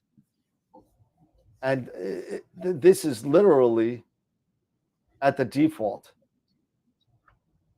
Yeah. Without any changes. And that's the advantage of the AI in Blur Exterminator. So if you have any of the exterminators, you'll get $10 off right now. Yeah, you get $10 off of it. And I'll tell you, it's worth it. Even right, the default, a lot of times, even the default settings right off the bat, boom. You don't need to do anything else. Just drag and drop, and then you do noise exterminator, because just FYI, you can't do noise. You can't do noise reduction first. Right. You have to do your deconvolution or using Blur Exterminator first. Correct. Then do your noise reduction. Yeah, because and the reason for that is the AI that's in there for Blur Exterminator. The AI was trained with the presence of noise there already. So if you take the noise out, you're basically doing, in layman's terms, a double noise reduction, and it's going to look all screwed up. So don't do your noise, just do your blur, and then stretch, and then do your noise in the nonlinear, and then be done. Yeah. But and you know, I mean, it's kind of, you know, it's kind of crazy because Russell has done this incredible thing and made deconvolution, the whole deconvolution process. He's practically made it obsolete. He's taken it and just said the hell with it. Yep. I don't want to do it anymore. He says, "Here, put it in the trash. Put decon in the trash. I'm a human being, goddammit, and I'm just not gonna take it anymore." Exactly. As soon as I got Blur Exterminator and I was playing around with it, I said, "Yeah." I actually went ahead and I went through decon and grabbed all the icons that I use, PSF, and decon, and I just deleted them. I got the icons off. I mean, if you want to take a look real quick one more time of my mess of a desktop, and I'm going to get rid of this and move these over here. If you this is my normal icon set. I just changed a couple. No, Billy, of things. this isn't. These aren't. You would. This is all. This is all linear, right? So everything you're doing is before stretch. I believe this was nonlinear. Oh, really? Yeah, because you could actually use Blur Exterminator. You can. Let me see. Let me go back to. Let me get back to the image. Was it this one? No. You're gonna love it. It's maybe all Dan's fault, but you're gonna love it. Yeah, it was this one. So when you look into the History Explorer again, the stretch is up here. Here's a Blur Exterminator. Mm-hmm. So I did a whole crap load of stuff before I even touched Blur Exterminator. I did my SPCC. I rotated. What's in this process container? I just moved it to an RGB working space. I did a whole bunch of stuff beforehand. But now I also broke some rules as well. Because I wanted to see what the issue or why I couldn't do this. Remember, we said don't do noise before blur, right? Right. Well, I did do noise before blur, and I came out with a decent image. It's not that bad, but every image is different. Don't go by what I do. Go by what the professionals say, and don't do what I did. Try it. If it works for you, great, but that's not the recommended way to do things. And one other thing, since we're here anyway, one of the other things that we were playing, what I was playing with was, oh, come on, was HDR composition. Okay. Now, let me get back to here. Okay, I'm already there. So, I've been playing around with M42 because believe it or not, I do images of other stuff, and I don't really have a good M42, believe it or not. So I said, let me do it this year. Since I'm working with the Red Cat and all my other stuff is broken, I may as well do something. So I'm doing M42. Fine. Okay. So I did M42, and you know, that image that you saw before, I wasn't happy with it. There was some things that were messed up, and the core looked like this, totally blown out, right? You know, it doesn't look that great. And let me pop it open a little bit, and oh, that's just a preview. So when you go into the main, okay, the core is totally blown out. And just so we do apples to apples here, where is this? Load History Explorer. This is really early in the process. Okay, I haven't done a lot to this yet. So when you're doing HDR, you really want to kind of do a couple of, at least 3 different image exposure times. Okay, because of my skies and how crappy they are. And this is a one-shot color camera. I only did 30 seconds as my highest exposure time. So I did a 30, I did a 10, and I did a 5 to get the core. Yeah. Okay. So let's go to preview 1111 here. And this is what we started off with. And I wanted to see what the difference would be in different levels of HDR multi-scale, HDR composition. So let me move this out a little bit so we can see a little bit more. Okay, so this is the original image right out the box. Okay. Yep. Okay, this is 8 layers of HDR multi-scale transform. So I said, you know what? Let's see what 7 looks like. And there's 7. Gets a little darker. Yeah, it's a little darker. And there's 6. Uh-huh. Okay. So, you know, when you do this, and just a little trick for people who don't know this, if you want to make more than one preview of the same thing, you don't have to make these boxes all over the place.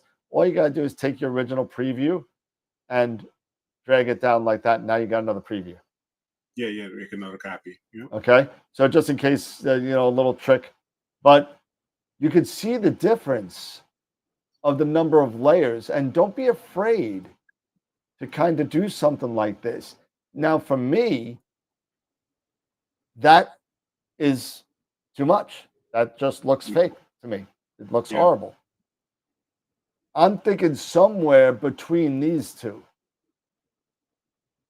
I'm actually thinking that one. This one, right? Yeah. Or another way to go about it is to use this one with more iterations. So you could get up to 6.5, let's say, or 7.5, or whatever it is, you know. But I think you're right, Eric. I think this one looks a little bit more natural than the other one. So I'm gonna you know, this is obviously blown out, but this is literally just the way you want to do it. Do 3 or more images to get that core. Yep. Because if you take, this is my drizzled without the stretch. Right? So now you just have the trapezium, almost. And then my drizzle 10 without the stretch. See, the trapezium is getting a little bit modeled, a little bit Yeah. running into each other. So the Yep. 5 here is the one where I'm getting that from. And so 5 seconds, 5 seconds. you know, for me That's your and shot. my skies will get me this. Yep. So next thing to do is, you know, a couple other things. But I mean, right now, I mean, this is starting to look pretty darn good to me. So all I need to do is do the. So you've got so what you're working on right now, were you compiling 5, 10, and 20 all together, or are these all 5? No, it's 5, 10, and 30. 5, 10, and 30. Sorry. It's 5, 10, and 30. So let me go back to my screen. I'll show you real And quick. then were you then compiling both all 3 iterations?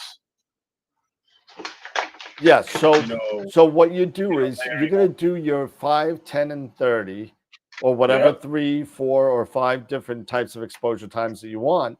And then what Yep. you're gonna do is you're gonna go under process, all processes, and then HDR composition. Now, here's Okay. the one bad thing about HDR composition. Okay. HDR Mhm. composition only works with files, not with views. So you can't just take this and drag it in and take this and drag it. You can't do that. You need to save this as a file on your desktop and then bring it in by And then add bring it in. files. Okay. Okay, so that's the first thing. The second thing to remember is you want your longest exposure on the top.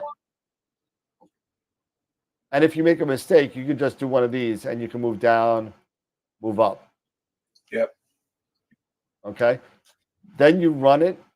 You know, this is default. All of it's default. You run it and it comes up with an HDR image. Then I pulled out my luminance, which is here. Yep. And now I'll do, my blur Yep. and all that. Because before you do all this, just remember before you save these 3 files, make sure you go up to your process. Make sure you go up to DBE or ABE. Get that done, and then compile your HDR. Gotcha. And that's where I'm at right now with that. Nice, man. So, but that's what I'm working on right now. So I'm having a lot of fun playing with that. Yeah, Ernie, I agree with you. Russ, he has done some amazing work, and he's made, I think, anybody who purchases his exterminators, they, the quality of their images, in my opinion, have been so much. They may have been so much, are making so much better. At least I can speak for mine. That they're just fantastic. The way some of these images are starting to come out. It just blows my mind. Yeah, I mean, he with his AI that he's been training for years, it's just making a huge impact on the way It is. we process things. I mean, literally the masks and stuff, sooner or later, you're not going to need a mask for anything. It's going to be built into the AI. And, the AI will do it for you, just like it's done, just like HDR does it for you. I mean, it's just, it's ridiculous. Yeah. I mean, the stuff that Russell has done, and the stuff that other gentleman, Bill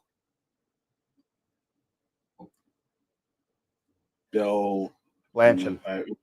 Yeah, thank you. That he's done.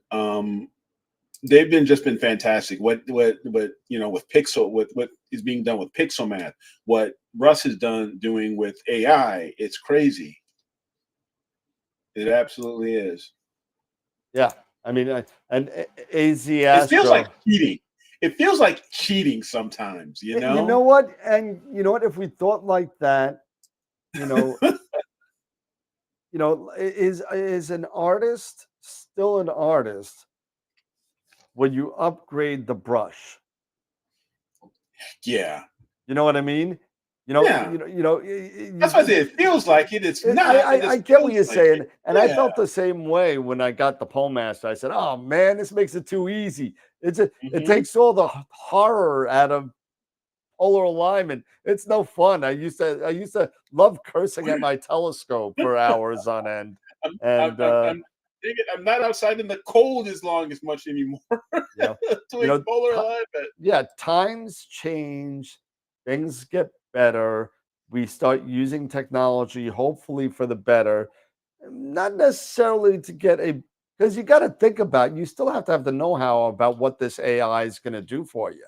You know what I mean? You can't just sit there and throw, 3 instances of noise exterminator on top of blur. All of a sudden, you're going to have this big disaster in front of you. And you'll be like, you're going to be like one of those people that said, I just spent $1,000 on software. Why isn't it working right? Well, garbage in, garbage out. I don't care how much money you put into it. So, yep. If you don't know what the right processes are, but yeah. Let's put it this way. Is it paint by numbers, or are we going to go ahead and just start to be very creative? Because anybody can do paint by numbers, right? Yeah, that is true. That is true. With Ernie, with a CMOS dedicated CMOS camera, it's flat. It's your flat darks, not bias. You do flat darks. I got to tell you, I still take bias with my 183. You do? That M42 is done with bias frames. Okay. So, I mean, let's think about it. What does I still take biases as well, because that way I can scale my master dark and flat in APP. Well, yeah, that's fine, but let's think about this. What is the point of and now I'm not saying what is the point, there's a point, but what is the reason for bias and flat darks? What is the reason for taking those calibration frames? Why do we take them? One is to calibrate out. It's to calibrate your flats as well as the noise. Calibrate the okay. Keep on going. So yeah. Calibrate the flats for what kind of noise? A read noise. Read noise. Yeah. How low is the damn read noise? It's getting lower and lower all the time. So if I take a 1/10 of a second bias or a 2.3 second flat dark, I mean, I don't know. Maybe I'll just take flat darks tonight and do another process and see if there's a real big difference, because I can't see. I think this is just, to me, I think it's somebody making something up just to have another name out there to confuse people. It's read noise. It's read noise calibration. That's what it is. And unfortunately, or fortunate for us, that the read noise is so minuscule. It is. It is dropping. I mean, 1.0 electron to 3 point whatever. You know what? I've been taking bias since my SAX 7B camera in 1993, and I'll continue to take the bias right now. Dan, we were taking bias frames when we had CCD cameras. Yeah, that was the SAX 7. Yeah. That's the school of thought. But now with CMOS cameras, why do we need to take bias frames? You don't have to. I know. Because once again, we came from an old school with CCD technology, and now we're dealing with CMOS. So you're absolutely right. What's the purpose of taking bias frames? I mean, CCD, the read noise, even on, I think if I remember right, on the KAF 8300, the read noise, if I remember right, and Pete, correct me if I'm wrong, was something like 9.3 electrons, which is nine times the amount of read, 9 times, Mr. Bueller. But 9 times the read noise. You're going to have to do it because there's going to be all these nice little specklies The sparklies are out there, Mhm. and you have to get rid of them. But when you're down to one or less in some cases, I don't know. I mean, don't get me wrong. Biases, I call them cheap frames because they're usually very, very short exposures. Not because They they're are. cheap frames. It's just because. So I think is it 100. I take really? 100 of them and put them in the Yeah. library and say I'm done. Now let me ask you a question, Eric. Since you're the ASI master in the group, why? And maybe it's just me not knowing the ASI air very well. I know it, but I don't know it as well as you do.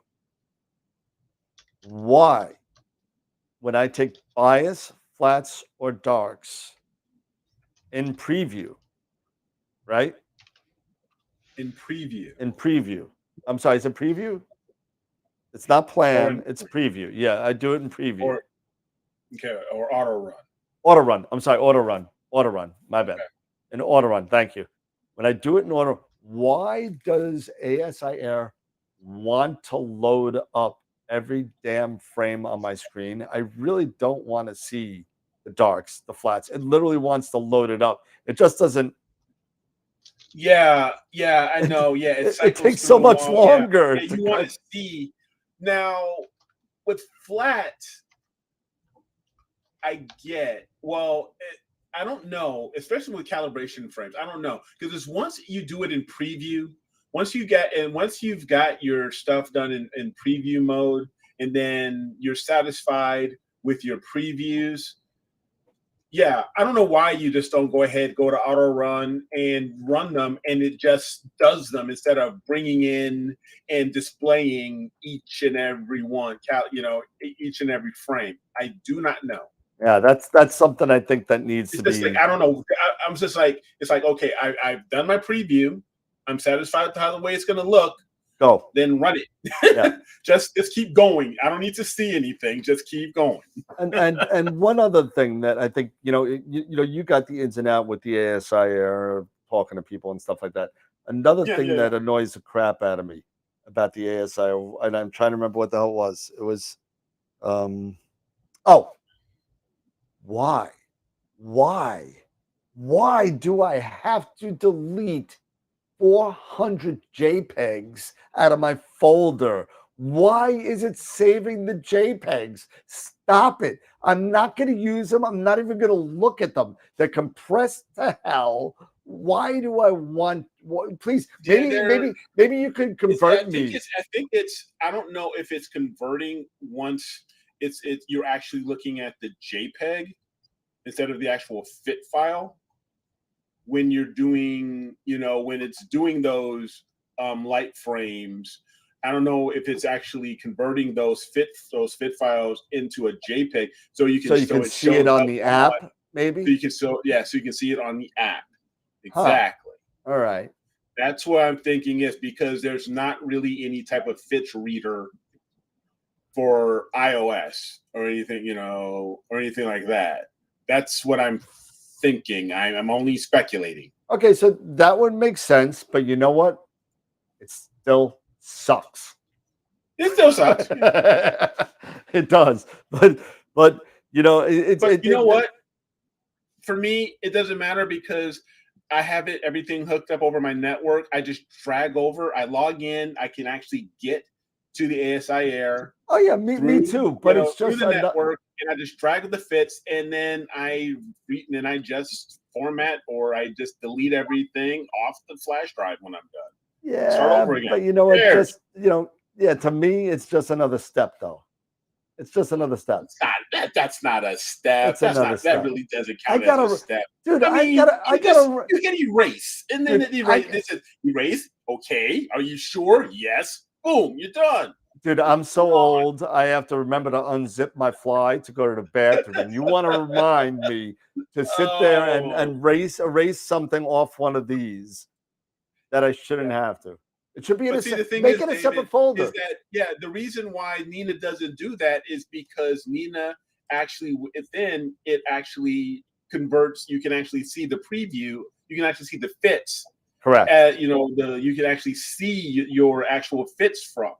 Correct. You know, you can see everything. You can't do that with the ASI Air because, like I said, there's not really an iOS a way to actually view that fits file through iOS. So they use JPEG, so you can actually see it. I get it. I get it now. I understand. It gives me a greater knowledge of it, but I just there's got to be another way. There's got to be another way. Yeah. You know, I said it. Nina on my mini P. I'm not gonna doubt. Look, I have Nina. I'm gonna put it out here right now. I've got Nina. I don't have quote unquote a mini PC. I was actually tinkering around with, Ethernet over USB, so I could actually use my rig. And it kind of works, but on guiding it sucks because it's to send those pulses and those commands over to the mount, it takes too long. So my guiding is always off. That's the only reason why I think I'm going to have to get a mini PC. Yeah, you got to put a mini PC out by your pier or whatever. Yeah, by the pier in order for it, in order for PhD to send the corrections fast enough to make the corrections fast enough to the mount. Yep. That's the only reason I can see it, unless I actually find a way to run fiber optic or something, over. Have fun with that. Yeah, I know, right? But yeah, I mean, don't get me wrong. I actually love Nina a lot. I was so turned on with Nina when it came to Hocus Focus. Yep. Oh man, that I was like, this is great. And the filter calculator, the offset filter calculator, all these little things that really got me smiling about Nina. And now that I'm getting the Mateo, I can actually incorporate that with Nina. And under weather, I can put that in there as part of, the weather piece, so there's a lot of cool things with Nina. And eventually I'm going to get an observatory and boom, ASI Air is going to be on the outside mount, looking in, and everything will be Nina on the inside of the observatory. So don't get me wrong. I really like Nina. It's just, yeah, Nina's really good. I can't wait to. I've already invested enough in these little guys. So I'm going to keep using them. Nina is great. I just, my Eagle is sitting right here right now, and I haven't used it because I'm just, pretty soon I'm going to throw the ASCAR out there again, but Pete's got my other camera, so I can't. Oh, hey Dan, I'll send it back to you. Welcome to Protostar. AZ, welcome. What's going on? Welcome. But by the way, everybody, we have a little bit of inflation going on, and 2023 prices are going up. So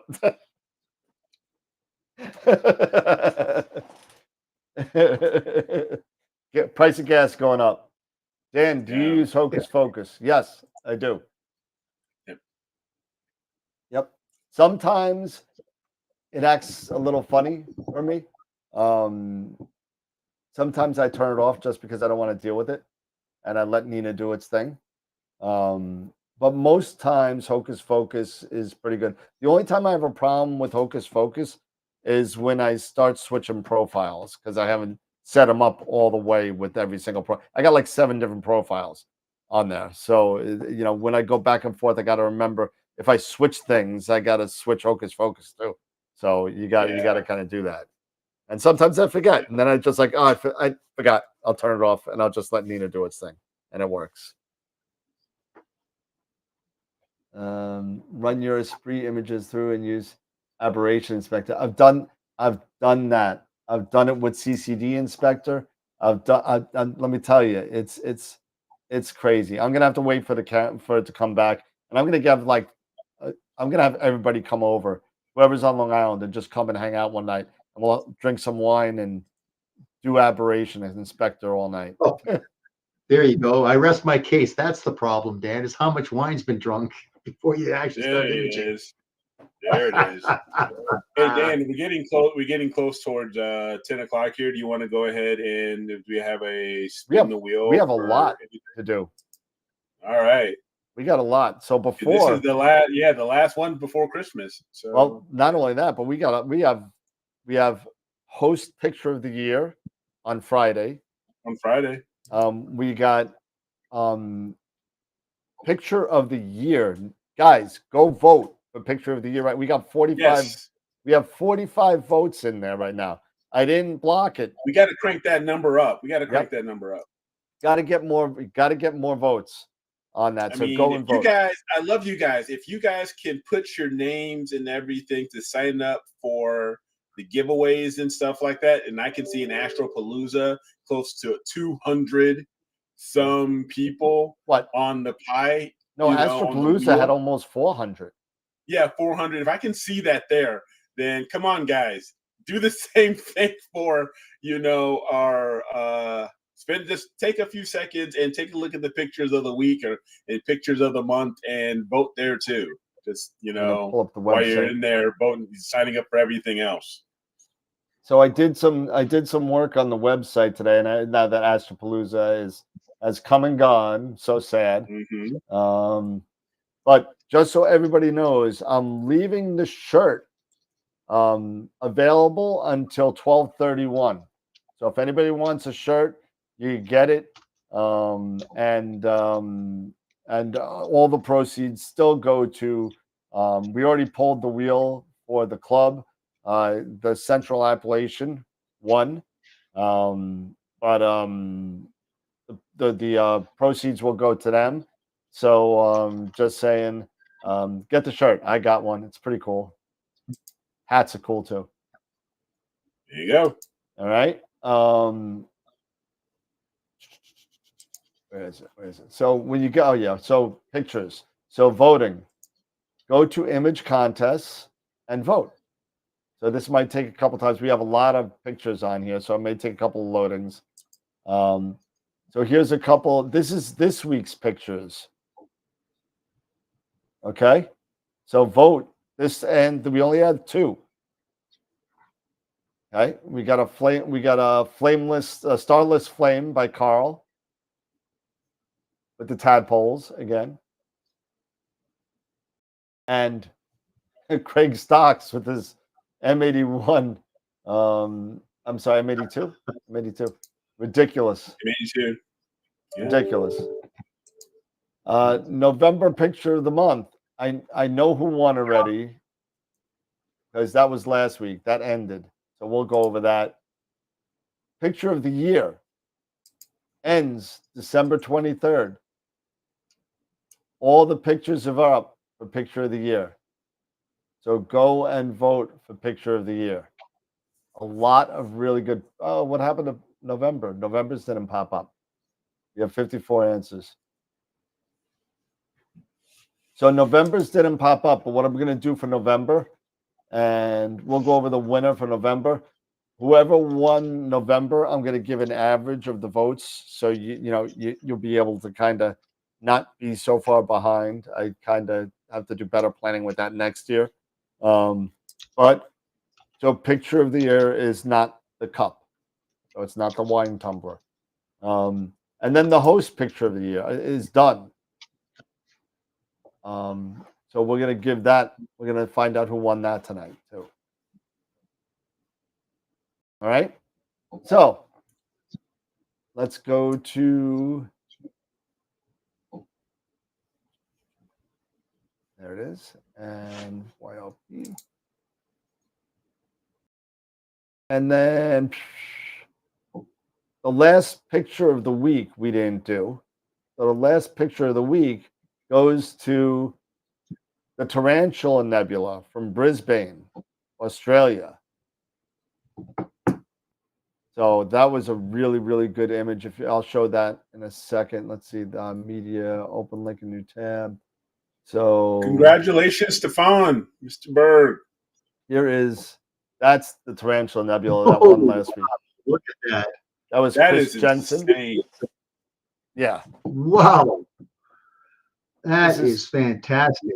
12 hours with RGB stars. This is what is it?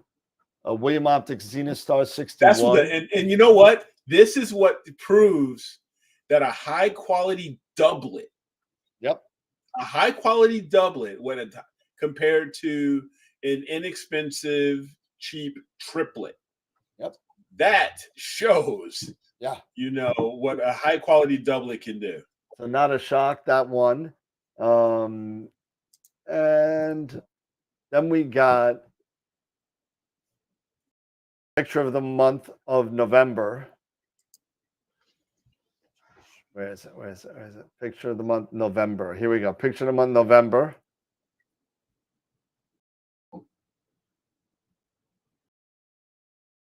The Bat and the Squid. By George and processed by Sean Nielsen. By Sean. So if you want to look at that. And where is it? There it is. That's the Bat and Squid from George and Sean. So nice job to them. And then we have the host picture of the year. Here we go. That ended. But you know what the sad thing is? Only 11 of you voted for it. So yeah. So the winner of that was the horse head. Who did the horse head? That was Pete, I think. Let me see the horse head. Hold on. Let me I'll get it up here. This one. That was you, Pete? Well, thank you to the viewer membership. Oh, it was you, Pete. All right, there you go. So, all right, congrats, man. All right, so Pete, you're gonna be in the calendar. You suck.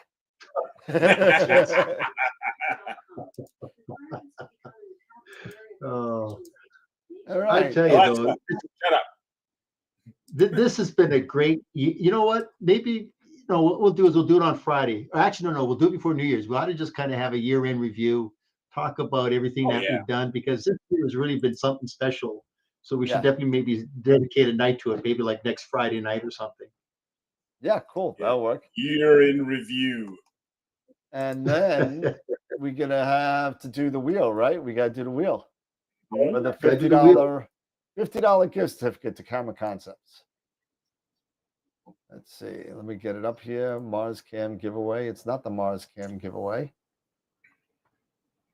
And maybe year-end review, we'll just ask the viewer membership what it is that they liked about the show, what they would actually want us to do maybe for next year. And, we'll just kind of make the show better and better each year.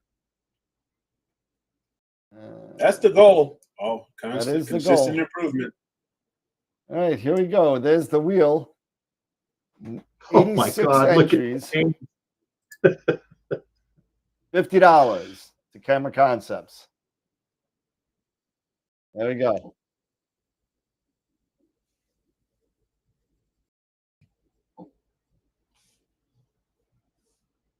Whoa.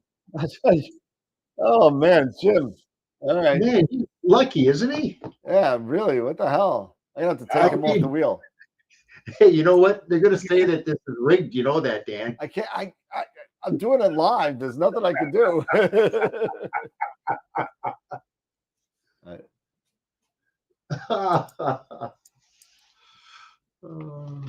The best part of the show is Dan's pretty face. Aww.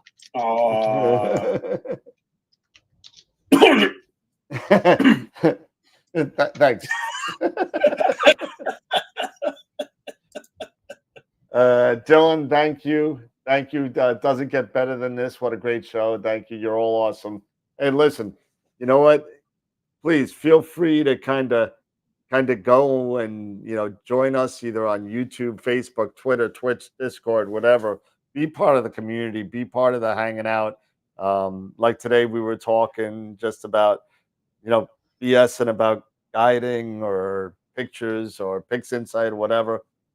There's a lot of people on there now going back and forth and getting a lot of information out there to people. So thank you for everybody that, you know, is contributing to all the social media platforms that we're on. It's pretty wild. It's pretty wild. Mail in. We're not doing mail-in ballots, Chris. Yeah. Next, you know what? You know what? I might get like arrested. Scott says, click on it, smash the button. Oh, yeah, we didn't even say that tonight. Smash the like button.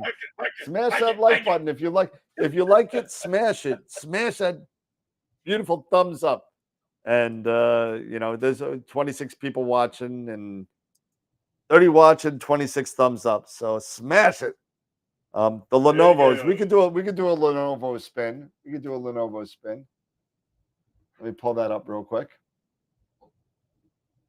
Now, if you want a Lenovo already, we'll let somebody else win. How about that? Because that's not quite fair. AstroWorld open. Lenovo. Sure, we'll do a Lenovo. Lenovo computer. Here we go. So, Michael Gibbs, you already won one, and I'm sure you don't mind it. Me and you were talking about it. Now we're going to give out the second one.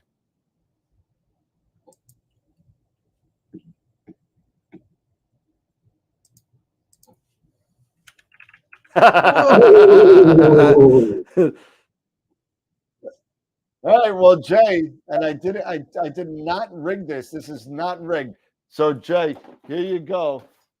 Here's the box with the Eagle Core that you won, and I'm gonna put the other computer in here as well. So that'll go out tomorrow. So me and Jay were talking about it. He's like, "You want to hold on to the Eagle Core and see if I win a Lenovo?" I said, "Sure, why not?" So there you go.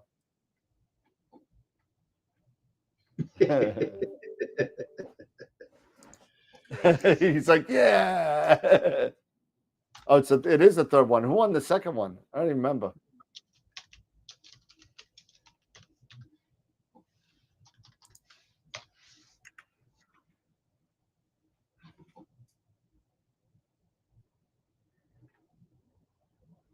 Anyway, moving on. Yeah.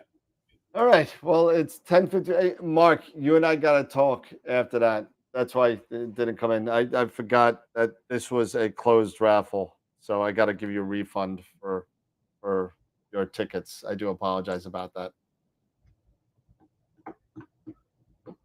My fault. I know I said something I shouldn't have said the other night, but I totally forgot it was a closed raffle. So. All right, fellas. Well, that's it. Final thoughts, Pete, Eric. Go ahead, Eric. Well, it's just it's just been this has been a great show, a lot of fun. Thank you, everybody, for your participation and your contributions to the show, sharing your thoughts, sharing your questions. Making it a lot livelier. We really appreciate everybody's participation because it makes the show better. It makes us better. So keep that momentum going. For now and coming up into 2023. Yep. So, but yeah. Besides that, it's just been I just love hanging out with everybody. Hanging out. I told you guys this is like my astronomy club. Yep. So it's always a blast. So thank you guys. Appreciate it. Peter. Well, as I said, it's a pleasure coming on. I mean, it's hard to imagine here. We got Christmas just coming up and around the corner. So, Dan, I mean, these last little spins and giveaways, this is going to definitely make somebody's Christmas. But to the viewer membership, it's truly a pleasure to come on the show. And I really enjoy coming on here. It really makes it worthwhile. I've got some ideas to discuss here when we do a year-end review next week. So maybe we'll plan it, say, for the Friday before New Year's. And then we'll kind of maybe, get some ideas about how we can kind of maybe improve upon what we do here. But it really is a lot of fun, very informal, and I'm sure everybody enjoys it.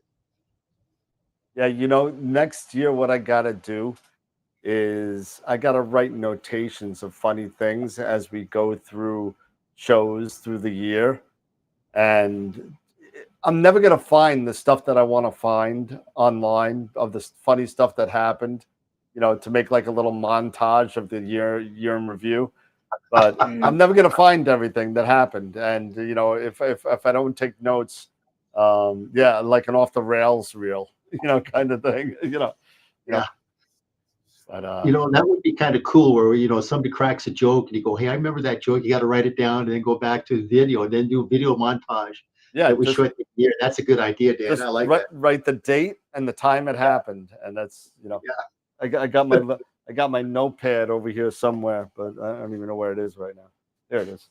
I got my notepad of all my notes. Yeah, because think about it. I mean, like, look at what next year's got. I mean, we've got NEAF coming up. We got NEAIC that's coming up as well. Yep.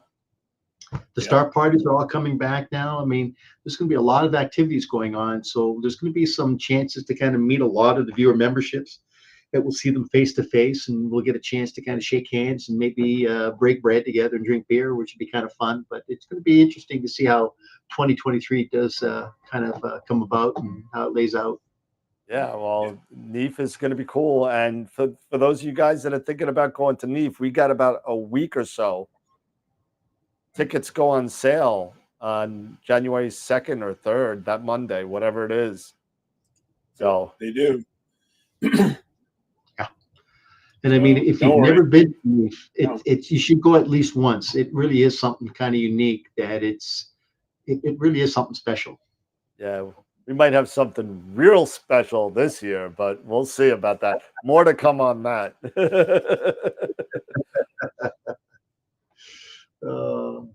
Post Dan at NEAF 2020. Everybody wants to see the Crazy Eddie. I got those. I have those. I'll put that up. I'll put it as an AstroWorld retro tape. Yeah. All right. Well, it's 11 o'clock. I hear the alarm going off in the background. So everybody, hey, now Friday night, Eric, you're going to be on Friday, Pete? Yep, I'll be on Friday. I should be, yeah. Okay, because somebody said in the chat that you said it's the last show before Christmas. So I was like, oh no, that's if I right. said that, I misspoke. Okay. Yeah, no, Friday we're on, Wednesday we're on, Friday we're on. So, Christmas is like in the middle of it's Sunday. So it's not like it's Tuesday where everybody's going to be away Wednesday, but we're going to be on all week. So, it's going to be a lot of fun. So, just remember, buy those t-shirts, make a donation to the Central Appalachian Astronomy Club. And we'll send them a check, and we'll send them a check for New Year's. So everybody have a good night, and we'll see everybody on Friday. And don't forget, remember, as always, keep imaging, keep educating, and clear skies. And we will see you Friday night. Have a good night, everybody. All right. All right.